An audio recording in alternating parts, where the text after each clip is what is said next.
më trego për një vepër, të cilën nëse e veproj, do të më donë Allahu dhe do të më duan njerëzit. Po kush nuk don kështu? A ka dikush i cili nuk don? Këtë e arrin njerëz të rrallë, kategori e rrallë e njerëzve. A ka mundësi që dikush të jetë i pasur dhe të jetë zahid? Nëse kjo ligjërat paguhet 50 euro, unë jam minus, unë jam humbje. 100 euro, përsëri jam humbje. 1000 euro, nëse ju më paguani më shumë se Allahu, unë do ta pranoj për juve.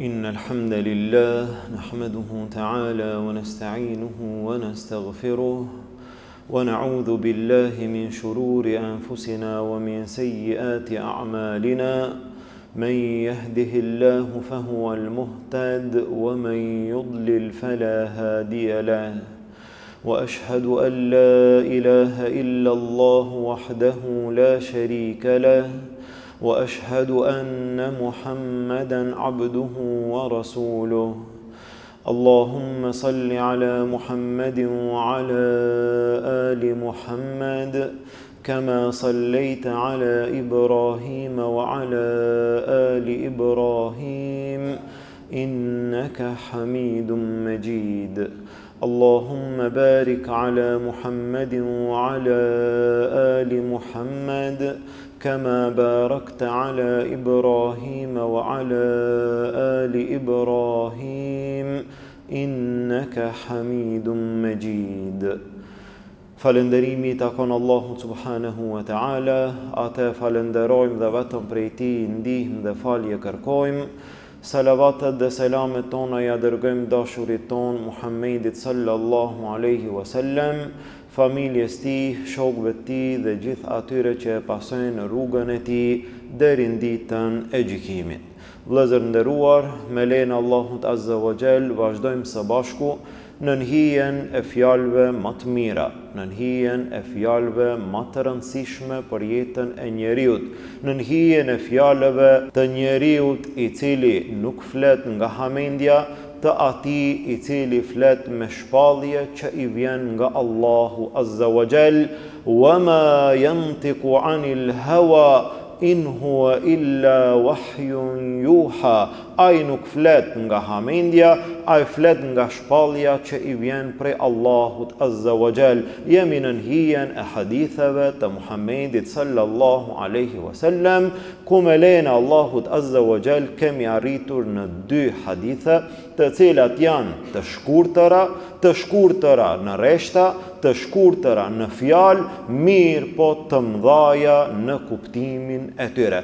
Hadithe të cilat janë të rëndësishme për secilin prej nesh, që besimtari, që secili duhet të mundohet që mos del prej xhamie, mos del prej shtëpisë Allahut azza wa jall, përveç se duke i marrë këto hadithe, këto porosi të pejgamberit sallallahu alaihi wasallam së pari në mendjen, në memorien, në zemrën e tij, e pastaj ato hadithe të jenë praktik e jetës së tij, e jetës së besimtarit. Bëhet fjalë për hadithin të cilin e transmeton një nga sahabet, i cili është Abu Tha'laba al-Khashani radiyallahu anhu. Këtë hadith e transmeton ky sahabi. An Abi Tha'laba al-Khashani radiyallahu anhu anin nabi sallallahu alaihi wasallam qal. Ky sahabi na tregon që pejgamberi sallallahu alaihi wasallam ka thënë: Inna Allaha farada faraida fala tudayyi'uha. Allahu azza wa jall ju ka bë juve disa gjëra obligim, farze, mos i humbni ato. Wa hadda hududan fala ta'taduha. Dhe ju ka caktuar juve disa kufi, mos i tejkaloni ato. Wa harrama ashya'a fala tantahikuha. Dhe ju a ka bë haram disa gjëra, mos bini në to, mos i veproni ato, largohuni prej tyre. Wa sakata an ashya'a rahmatan lakum ghayra nisyan fala tabhathu anha. Dhe ka hesht Allahu azza wa jall për disa gjëra, rahmet për ju, mëshirë për ju, dhe jo nga haresa, mos i kërkoni ato, mos i hulumtoni ato. Këtë hadith, të cilin e kanë nxjerrë Imam Daraqutni dhe disa të tjerë, dhe Imam Nawawiu thotë që hadithi është hasan. Megjithse disa dietar këtë hadith e kanë llogaritur të dobët, Imam Nawawiu thotë që hadithi është hasan, pra është hadithi i mirë. Pejgamberi sallallahu alaihi wasallam në këtë hadith na tregon, në këtë hadith na përcjell disa gjëra të cilat janë shumë të rëndësishme. Së pari, Allahu azza wa jall u ka bë disa gjëra juve obligim. Inna Allaha farada faraid fala tudayyi'uha. Allahu ka bë disa gjëra juve obligim, u ka bë farz, mos i humbni ato. Kjo është çështja e parë. Kjo është e rëndësishme. Besimtari, secili musliman e ka parasysh. Allahu azza wa jall na i ka bë disa gjëra obligim. Ato janë farz nga Allahu azza wa jall, siç është namazi, siç është agjërimi i Ramazanit, zekati, haxhi e kështu me radhë, obligimet e fesë Allahut azza wa jall. Mos i humbni ato.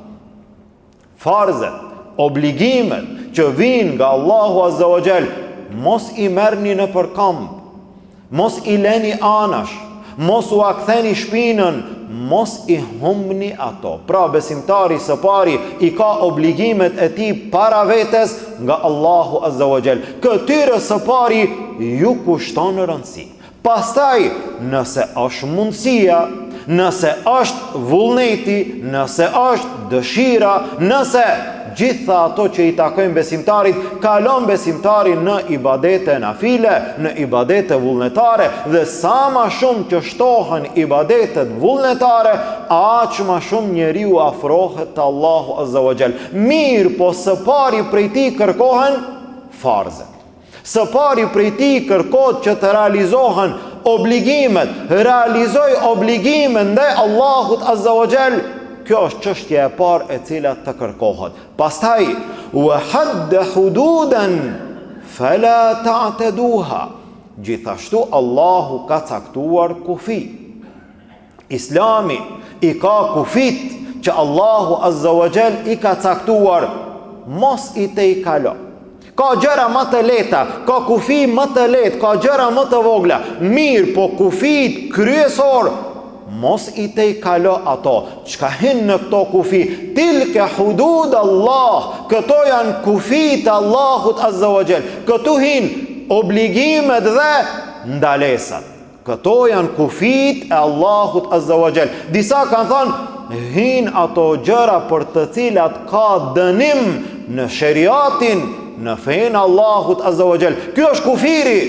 Mos e shkel, nga se pason dënimi i fesë Allahut azza wa jall, i sheriatit, i ligjit të Allahut azza wa jall. Allahu ka caktuar kufi.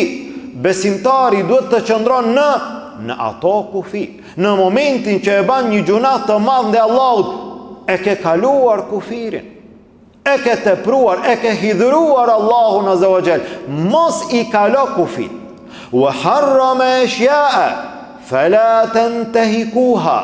Dhe Allahu azza wa jall ka bë gjëra të caktuara haram. Allahu azza wa jall i ka ndaluar, pra ka të bëj besimtari me farzet që duhet t'i çon në vend, me kufit që nuk duhet t'i kalon, me haramet që nuk duhet t'i vepron. Allahu në jetë t'i ka bë disa gjëra haram. Ti e ki parasysh. Alkooli është haram, zinaja është haram, vjedhja është haram, pastaj ato harame që ndoshta në shumë raste duken të lehta, por gojimi është haram, shpifja është haram, gënjeshtra është haram, e kështu me radhë. Disa gjëra Allahu t'i ka bë haram. Janë të ndaluara që besimtari të gjendet në to. Mos i vepro ato, mos i praktiko ato. Tash, përveç këtyre a ka ndonjë gjë? Ka disa gjëra që Allahu azza wa jall nuk i ka përmend. As nuk i ka bë obligim, as nuk i ka bë haram të ndaluara. Tash këto gjëra çka janë për besimtarin? Këto gjëra janë mubah, janë të lejuara. Mirë po ti, këtu e ki një përgjegjësi. këtu e ki një gjë e cila takon ty. Cila është ajo? Pejgamberi sallallahu alaihi wasallam tha: "Wa sakata an ashya." Allahu azza wa jall ka hesht për një gjë. Pejgamberi sallallahu alaihi wasallam nuk e ka përmend fare. A është përmend në Kur'an? Jo. A është përmend në hadithe? Jo. Nuk është përmend fare në fenë Allahut azza wa jall. Për çfarë arsye? Rahmatan lakum. Rahmet për Allahut azza wa jall. Allahu nuk e ka përmend. Farz nuk ta ka bo. Haram nuk ta ka bo. Allahu nuk e ka përmend fare. Rahmet për ju. Mëshirë për ju. Ghajra nisjan, jo që e ka haruar. Allahut azza wa jall nuk I takon një gjë e tillë. Wa ma kana rabbuka nasiya. Zoti yt nuk haron asnjëherë. Allahu azza wa jall nuk haron. Jo që nuk e ka përmend se e ka haruar. Allahu na ruaj. Po nuk e ka përmend rahmet për ju. E neve tash në këtë gjë çka na takon?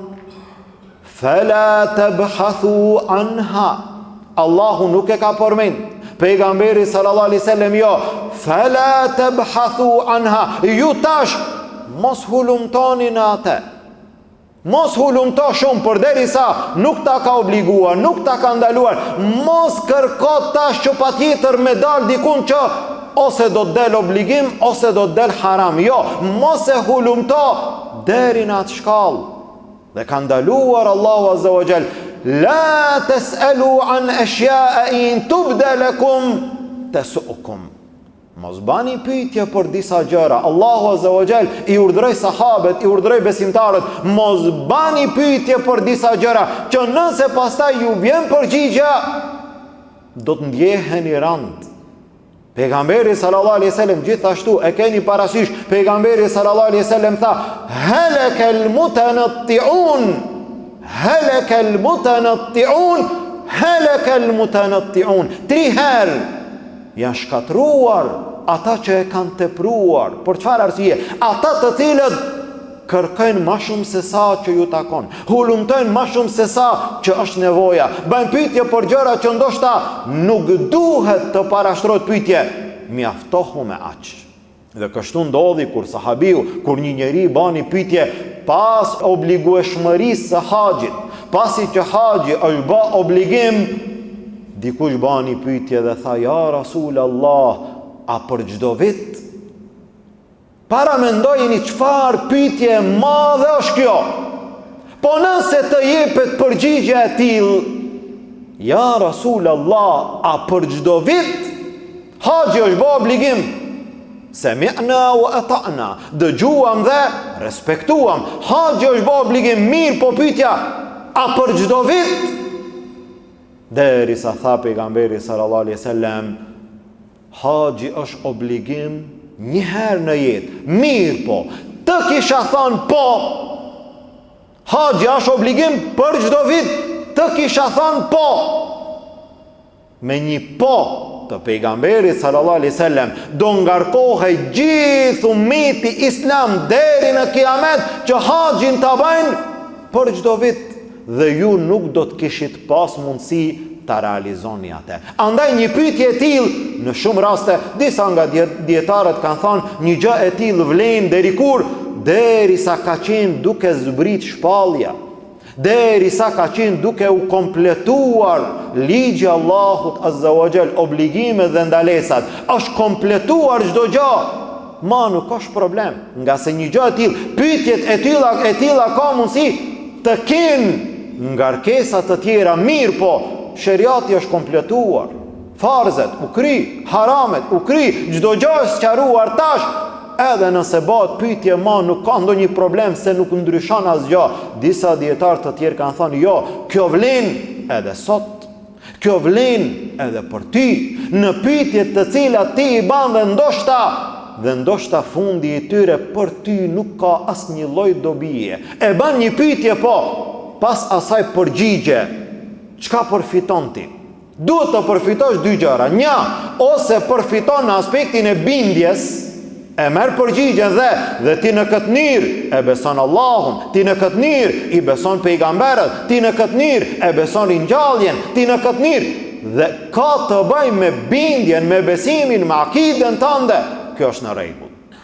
ose ka të bëj me anën praktike, e ban një pyetje, e merr përgjigjen dhe pastaj pas asaj përgjigje ti e ban ibadetin, ti e realizon adhurimin dhe Allahut Azza wa Jall, ose ruhesh që një gjë e tillë mos të jetë gjuna haram dhe Allahut Azza wa Jall. Nuk e ka asnjënën një pyetje e tillë, as çështje besimi, as çështje praktike.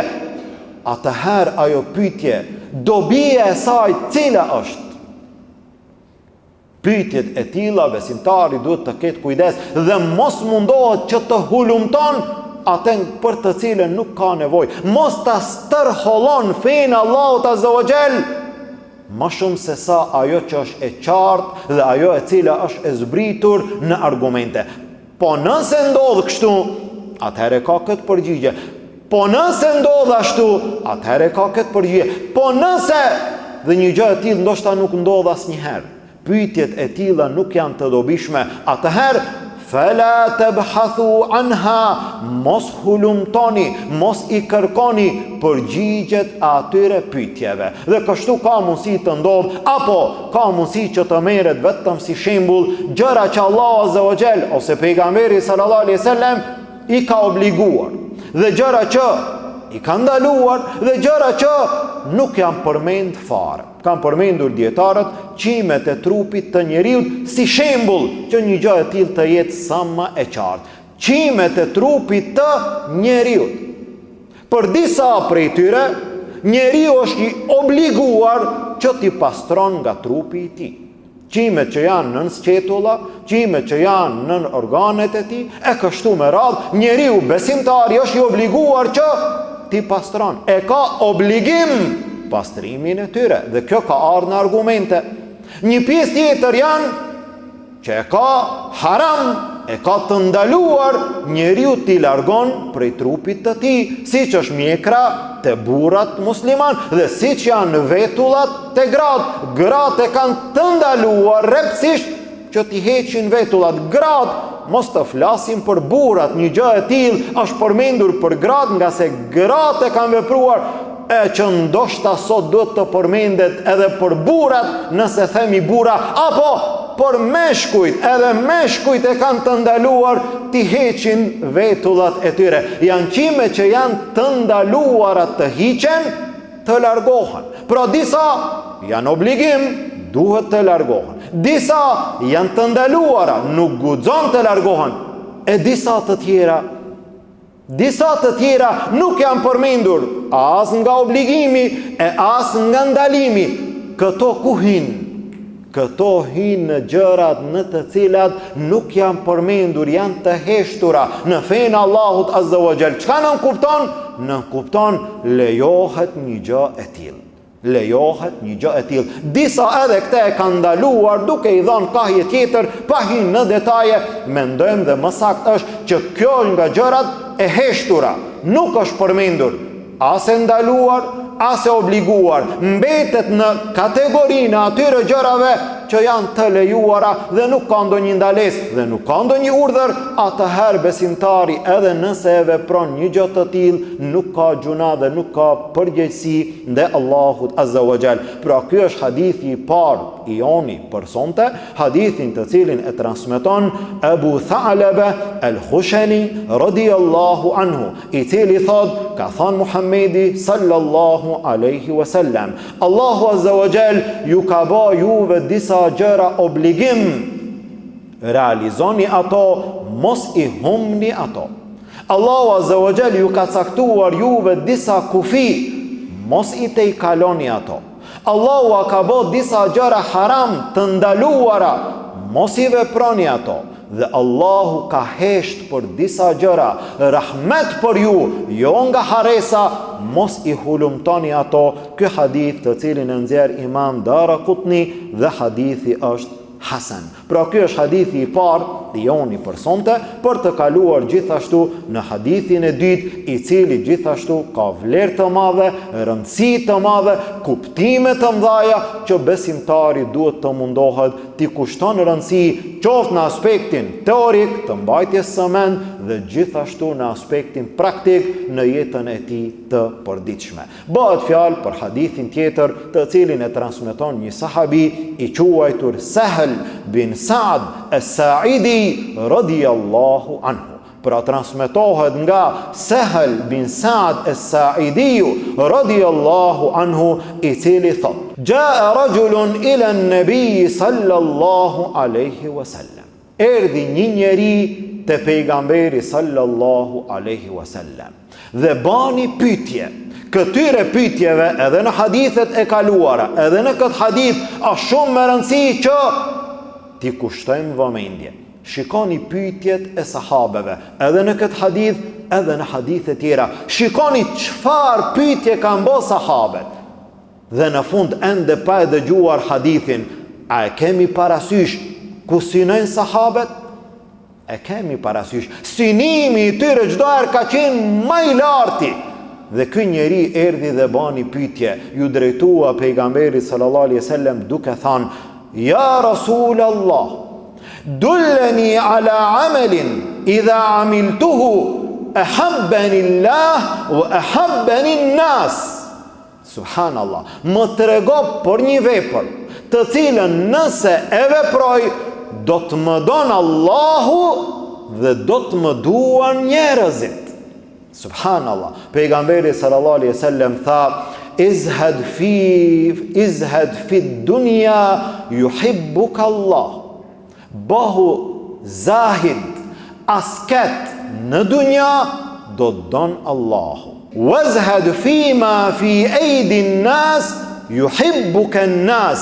Dhe bëhu zahid, asket në atë që është në duart e njerëzve do të duan njerëzit. Këtë hadith të cilin e nxjerr Imam Ibn Majah dhe të tjerët dhe Imam Nawawi thot që hadithi është hasan, megjithse edhe për këtë hadith disa nga dietarët kanë thënë që është hadithi I dobët. Imam Nawawi thot hadithi është hasan. Pejgamberi sallallahu alaihi wasallam në këtë rast, në këtë hadith na jep të gjithëve një mesazh të madh. Pyetja është shumë e madhe. Ja Rasul Allah, më trego për një vepër, për një gjë, nëse e veproj, do të fitoj dashurinë e Allahut dhe dashurinë e njerëzve. Subhanallah. Njeriu I cili e kërkon një gjë shumë të madhe, me të dash ti Allahu Azza wa Jall dhe pastaj me të dash edhe njerëzit. Po kush nuk don kështu? A ka dikush I cili nuk don? Të gjithë ne duam që të na donë Allahu, nëse të donë Allahu, të mjafton Allahu. Mirë, po ky njeri bani pyetje dhe kërkoi edhe më shumë, me të dasht Allahu dhe me të dasht edhe njerëzit. E pejgamberi sallallahu alaihi wasallam I dha një përgjigje të shkurt.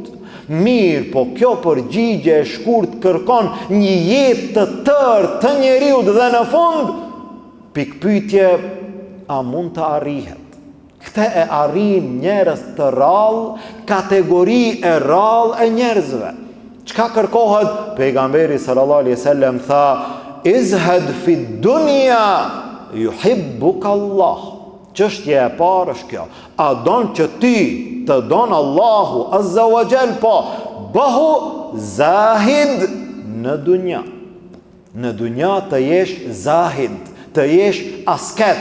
Çka në kupton një gjë e tillë? Në dunja të jesh kalimtar. Dunjaja mos të jetë qëllimi yt kryesor. Mos të lakmosh në gjërat e dunjas. Mos të jetë jeta jote për dunja, hidhrimi yt për dunja, gëzimi yt për dunja, disponimi yt me dunja, qëllimet tua në dunja. Izhad, të jesh zahid, të arrish këtë shkallë të lartë të devotshmërisë. Çka është zuhdi? Dietarët e kanë definuar atë në forma të ndryshme. Ibn Qayyimi rahimullah përcjell nga Ibn Taymije rahimullah, I cili thot zuhdi është të largohesh nga çdo gjë e cila nuk të ban dobi në ahiret. Sa është e vështirë kjo. Të largohesh nga çdo gjë e cila nuk të ban dobi në ahiret. Devotshmëria shkall, devotshmëri të kesh frikë Allahun Azza wa Jall, ti realizosh ibadeten dhe Allahut, obligimen dhe Allahut, nafile, të largosh nga haramet, të largosh mbite, është një shkallë e cila quhet al-war'i. Çka është kjo? Kjo është një shkallë e disa njerëzve të cilët i lanë edhe disa gjëra të tjera, nuk është e qartë që është haram, nuk është e prerë mirë, po ka mundësi me të bë dëm në ahiret. Ky njeri është wari', i devotshëm, mirë po një shkallë pak më e lartë. Ky i lën edhe disa gjëra të dyshimta, nuk është e prerë që është haram, nuk është e prerë, ama ndoshta ka mundësi me bë dëm në ahiret, largohet. Edhe mbi këtë është ai i cili është zahid. Jo që i len gjërat që ka mundësi me i bë dëm, jo, i len gjitha ato gjërat që nuk i bëjnë dobi në ahiret. Përve gjërave elementare, normal, edhe ai i cili është zahid, edhe ai han buk, edhe ai pi ujë, edhe ai flen, edhe ai jeton mirë, po çdo gjë, shikimi i tij matës i gjërave të dunjas është ky. A më ban dobi në ahiret, a nuk më ban dobi në ahiret. Nuk më ban dobi, lejanësh. Kjo është kategori e rëndë, kjo është kategori e rrallë, njerëz të cilët kanë qenë deri në këtë nivel të devotshmërisë. Andaj Abdullah ibn Mesudi radiallahu anhu i takoi disa njerëz të cilët kishin ibadete të mëdha, ibadete të shumta. Tha ju jeni duke bë ibadet më shumë se sahabët. Sahabët, shokët ton, Abdullah ibn Mesudi, sahabët e pejgamberit sallallahu alaihi wasallam dhe ju jeni duke fal namaz më shumë se ata. Jeni duke agjëru më shumë se ata. Mirë, po ata janë më të mirë se ju. Për çfarë arsye? Tha Abdullah ibn Mesudi, ata kanë qenë më zahida në dunja. Ky është dallimi. Ata në dunja e kanë pas këtë kategori, këtë shkallë të lartë të devotshmërisë. Dunjaja për ta nuk ka qenë asgjë. Jo, ibadeti nuk diskutohet, namazi, agjërimi, mirë, po dunjaja për ata s'ka pas vlerë. Ky është dallimi. E pejgamberi sallallahu alaihi wasallam na tregoi për pozitën e dunjas, për vlerën e dunjas, për realitetin e saj. Tha pejgamberi sallallahu alaihi wasallam, sikur të kishte pas vlerë dunjaja të Allahu azza wa jall, qoftë edhe sa krahu i mushkonjës, Allahu nuk do të kishte lejuar që jo besimtari të pi edhe një pik ujë. Po pse ju jep Allahu azza wa jall? Ju jep se s'ka vlerë. Dunjaja nuk ka ndonjë vlerë reale të Allahu azza wa jall. Dhe pastaj edhe për ata të cilët kanë zuhd, ata të cilët janë asket në këtë dunja. Në hadithin tjetër tha pejgamberi sallallahu alaihi wasallam, vlera e dunjas të Allahu azza wa jall është aq sa të merr njeriu të fut gishtin e tij në deti dhe të nxjerr prej tij. Jo dorën, jo të nxjerr një grusht ujë, jo, gishtin e tij në deti dhe të nxjerr nga uji i detit. Aq është vlera. Bel tu'thirun al-hayat ad-dunya wal akhiratu khairun wa abqa. Megjithatë njeriu, megjithatë ne, megjithatë unë edhe ti ndikohemi. Qëllimi jonë në sa raste është dunjaja. Si të arrim atë? Duke harruar atë e cila është qëllimi kryesor i besimtarit në jetën e tij. Dunjaja është e mirë nëse bëhet rrugë për të arritur në xhenet. Dhe dunjaja është e nënçmuar nëse bëhet qëllim për njeriu që t'i arrijë gjitha gjërat e dunjas duke harruar ahiretin. A nuk kupton një gjë e tillë që besimtari në jetën e tij duhet të jetë i varfër?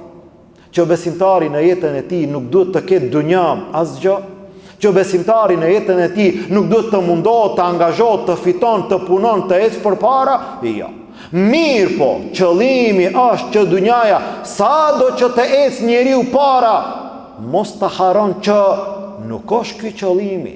Ky është vetëm mjet shfrytëzimi por të arrit kënaqësinë e Allahut Azza wa Jall. I than Imam Ahmedit rahimullah, a ka mundësi që dikush të jetë i pasur dhe të jetë zahid? A ka mundësi që dikush të jetë i pasur dhe të jetë zahid? Se tash kur flitet për zuhdin, njeriu ndoshta e paramendon një njeri të varfër me disa tesha të vjetra, ecë në këmbë rrugëve, ndoshta nuk ka kushte e kështu me radhë. A ka mundësi që njeriu të jetë i pasur edhe zahid? Tha po, ka mundësi. Kur? Tha kur i shtohet pasuria, nuk gëzohet. Kur i paksohet pasuria, nuk mërzitet. Sa është e lehtë kjo në teori? Është shumë e lehtë. Sa është e vështirë në praktik në jetën e njeriut, i sheh njerëzit në sa raste. Sa prej njerëzve disponimin e kanë të lidhur me një gjë të tillë. E shash i lumtur, i disponuar, i kënaqur, qeshet, bisedon. Ka fitu filani, por është gëzu atë shumë për çfarë? Ka fitu. Apo ana tjetër, ruju se sot problem është puna. Vjen i zoti i shtëpisë në shtëpi, po zguxon me i fol kërkush. Le se ka humb sot. Si ka ecë sot. Dhe ta shka du të me bo? Është nervozu, është hidhru. Ai i cili është zahid, me gjithë se kjo është kategori e rrallë, është e vështirë, po besimtari duhet të mundohet, të synon, të arrin një gjë të tillë. Ka fitim, ka pasuri, ka dobi, ka të ardhura, elhamdulillah. Po paksohet, po elhamdulillah. Ajo, e gjitha ajo është nën caktimin Allahut Azza wa Jall. Dikush nga dietarët, Ebu Muslim el-Khawlani rahimullah, i cili thot, nuk është zuhdi ti ndalosh gjërat halal, që Allah ti ka bë halal, nuk është ky zuhdi. Mirë, po zuhdi është të kesh siguri në Allahun, atë që është në dorën e Allahut më shumë se sa ajo që është në dorën tënde. Kur ti je më i sigurt? Kur ne jemi më të sigurt? Kur një gjë e kemi në dorë apo kur nuk e kemi në dorë? E ki në dorë, e ki në xhep, e ki në shtëpi, ti je rahat, je i sigurt. Nuk e ki, po ajo është në dorën e Allahut. Të kesh më shumë siguri në atë që është në dorën e Allahut se sa ajo që është në dorën tënde. E ai i cili është zahid ndaj Allahut Azza wa Jall, asket në dunja, këtë njeri e do Allahu Azza wa Jall. E cili njeri e duan njerëzit, pejgamberi sallallahu alaihi wasallam tha, wazhad fi ma fi aydin nas yuhibbuka an-nas. A don që të duan edhe njerëzit? Po, mos lakmo. Bëhu asket në atë që është në duart e njerëzve. Mos lakmo në duart e njerëzve. Mos i shiko ata në gjepat e tyre. Mos i vlerëso ata në bazë të rrogave të tyre. Mos qëndro me ata në bazë të nivelit të pasurisë së tyre.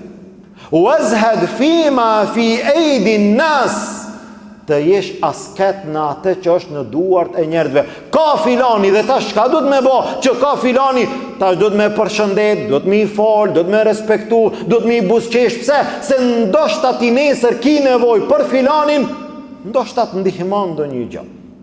E filanin e atjetrin s'ka be kur gjë prej ti. Të jesh asket nga ajo që është në duart e njerëzve. Mos lakmo dhe mos lyp, mos kërkon nga njerëzit. Çdo lipje, çdo kërkesë në jetën e njeriu nga dikush është nënçmim. Mos kërko prej njerëzve. Mundohu, angazhohu, realizoj gjërat e tua. Mos kërko prej njerëzve nëse don që njerëzit të duan. Njerëzit të duan nëse ti asnjëherë nuk bëhesh ngarkesë për të tjerët. Disa prej njerëzve e kanë shumë të lehtë kërkesën.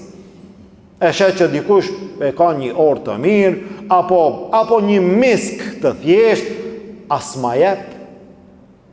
Kjo nuk i takon besimtarit që të kërkon.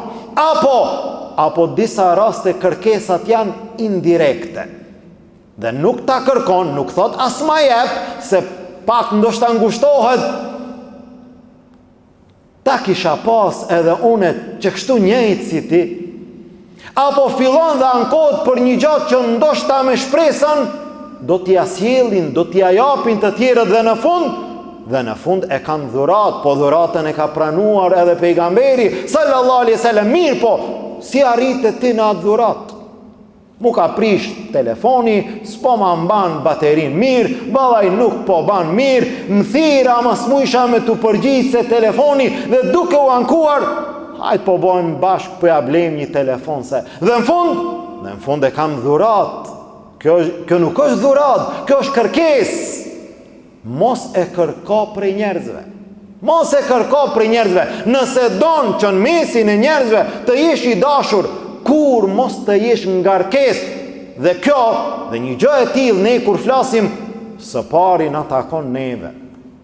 Çdo gjë që flitet, së pari, kush janë ata që i përcjellin ajetet, hadithet, mesazhet e fesë Allahut azza wa jall, dietarët, hoxhallarët, pastaj çdo gjë kalon te besimtarët. Së pari përgjegjësinë ka kush? Dietarët. Së pari përgjegjësinë ka kush? Ne, hoxhallarët. E pastaj gjithë besimtarët. Mos lakmo në duart e njerëzve. Mos lakmo në xhepat e njerëzve. Dhe kjo ka të bëj edhe me neve. Në kohën që çdo gjë është të kthyer në kompenzim, po edhe çështjet e fesë.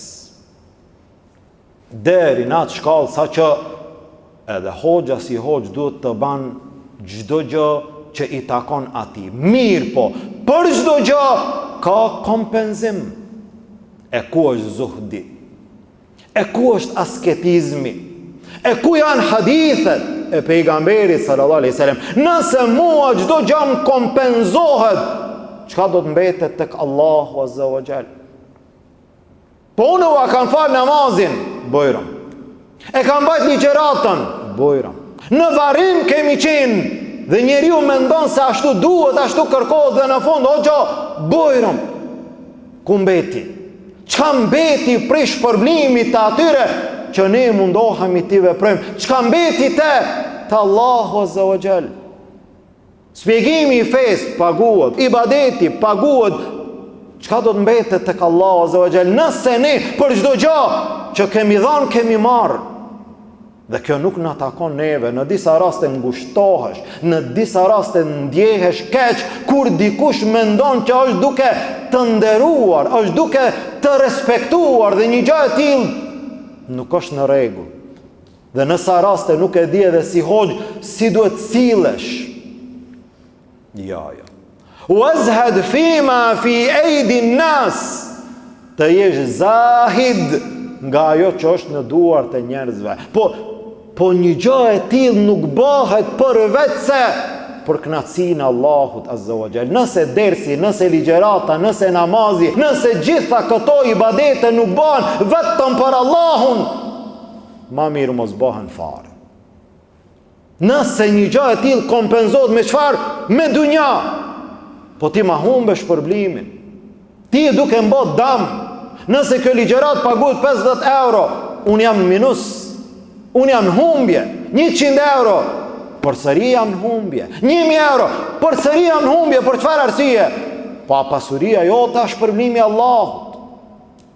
Në një rast ju kemi thënë, nëse ju më paguani më shumë se Allahu, unë do ta pranoj për juve. Jo, hoxha. E po atëherë le të mbetet shpërblimi i Allahut azza wa jall. Kështu ndodhi në një prej rasteve. Malik ibn Dinari rahimullah, i cili ishte njeri zahid, ishte njeri asket, ishte njeri i dituris dhe njeri i devotshmëris. Malik ibn Dinari duke ecë rrugës, një ditë prej ditëve kaloi pranë një tregu dhe e pa një njeri i cili shiste fiq, i kishte para vetes, fiq, i mirë, i ambël, pamje, bukur, Malik ibn Dinari, ajo ana njerëzore, si kur lakmoj për atë fikun e ti, dhe shkoj aty afër dhe tha, a ka mundësi une me marë pak disa kokra, dhe pastaj ma vonë do t'i sjeli se nuk kam me vete për pages. Njeriu në fjalë nuk e njihte që ajo është Malik bin Dinari. Ja, tha, pa pages nuk mundet. Po nuk kam me veti, i marë, kur të kthehem ma... Ja, nuk mundet. A mundet, tha, unë t'i la nallet e mia, si siguri që unë do të kthehem, apo meri nallet e mia si pages, dhe unë të marrë disa kokra fiq prej teje. Ja, tha, nuk mundet. As me nallet, as pa nallet, nuk mundet. Atëherë Malik bin Dinari u largua dhe vazhdoi rrugën për në shtëpi. Të tjerët aty afër e kishin njohur, thanë, o filan, ti a nuk e di kush është ai? Kush është ai? Malik bin Dinari. Subhanallah, u ngushtua njeriu, u randua, si me këthy Malik bin Dinari, na di kush është ai? Atëherë me vrap i mori disa kokra më të mira, i zgjodhi ato, një tabak pak më të madh, e mbushi atë me shpejtësi. Ti a dërgon Malik bin Dinari te dera. Na bën halal, ka qenë gabim, nuk e kemi ditë bujrëm. Malik bin Dinari e tha një fjalë e cila shumë me rëndësi e madhe për mua, për të tjerët, për të gjithë juve. Tha Malik bin Dinari, ne, djetar, hoxhallar, musliman, besimtar, Malik bin Dinari, la yakulu tin bid-din. Kjo është rregull. Malik bin Dinari nuk e han fiqin me fe. Po ti pse nuk ma dha e ma herët? Po nuk e kanë ditë kush je. Po tash ka është dallimi. Po tash e di kush je. Po ana emër të fes don me më dhon fiq? Po ne nuk e hajmë një gjë të tillë në emër të fes. Ja. Feja është diçka tjetër, dunjaja është diçka tjetër. Ne nuk synojmë, ju kemi thënë edhe në sa raste njerëzve, ti shkon me ble talen malir, për çfarë arsye? Për shkak se je hoxh. Po ne nuk blejmë malir në përmjet fes. Nuk dojmë malir në përmjet ajeteve, haditheve të pejgamberit sallallahu alaihi wasallam. Ne në jetën e përditshme jemi një. Dhe nuk i kompenzojmë gjërat e fes me dunja. La na'kulu tin bid-din. Nuk hajmë fiq në emër të fes. Nuk paguajmë me fe, nuk paguajmë kur gjë. Paguajmë me atë që paguajnë njerëz, me të holla, me pare, me çdo gjë. Me fe, jo, me fe nuk paguajmë. Feja le të mbetet komplet, ai mund, ai angazhim, ajo lodhje le të mbetet për Allahun azza wa jall. Nëse kompenzohet, minusohet, mangësohet, paksohet, apo ndoshta edhe humbet shpërblimi. Andaj që njeriu të arrin kënaqësinë Allahut azza wa jall, pastaj të arrin dashurinë e njerëzve, duhet të mos shikon dhe mos të lakmon në atë e cila është në duart e tyre. Tha pejgamberi sallallahu alaihi wasallam, wazhad fima fi aydin nas yuhibbuka an-nas. Bëhu asket në atë që është në duart e njerëzve, do të duan njerëzit. Ky është hadithi i dytë dhe i fundit për sonte, në të cilin pejgamberi sallallahu alaihi wasallam u pyet dhe i than, ja Rasulullah, më të rego për një vepër, nëse e veproj, do të më donë Allahu dhe do të më duan njerëzit. Pejgamberi sallallahu alaihi wasallam tha, bëhu zahid, asket në dunja, do të donë Allahu.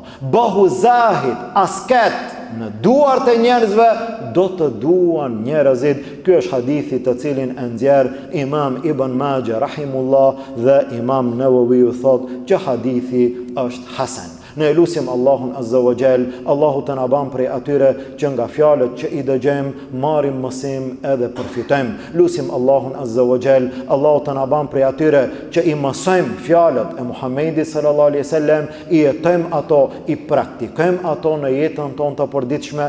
Allahu Azza wa Jall të na bashkon në xhenetin e tij me Muhamedin sallallahu alaihi wasallam, me sahabët, me besimtarët e mirë. Amin. Walhamdulillahi rabbil alamin. Wa subhanaka Allahumma wa bihamdik ashhadu an la ilaha illa ant astaghfiruka wa atubu ilayk.